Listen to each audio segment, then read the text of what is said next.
క్షీరాన్నము లేదా పరమాన్నముల గురించి తెలుసుకుందాం. మామూలు బియ్యం యథాతథంగా అన్నం వండుకున్నప్పుడు దానిని తినాలంటే అనుపానంగా కూరలు, పప్పు, చారు, పచ్చడి, ఉప్పు, కారము, పెరుగు మొదలైన పదార్థాలు తప్పనిసరిగా అవసరమవుతాయి.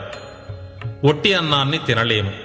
అదే బెల్లము లేదా చక్కెరతో వండిన పరమాన్నానికి ఈ కూరలు, చారులు, ఉప్పు, కారాలు జోడించవలసిన పని లేదు.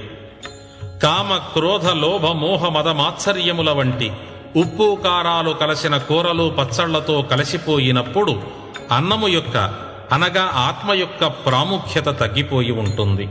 అలా కాకుండా ఈ అన్నములో బెల్లము కలిపినప్పుడు ఇది పరమాన్నమవుతుంది.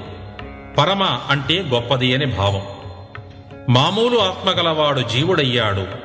విశ్వమంతా నిండి ఉన్న గొప్ప ఆత్మగలవాడు పరమ ఆత్మ కలిగిన పరమాత్ముడయ్యాడు.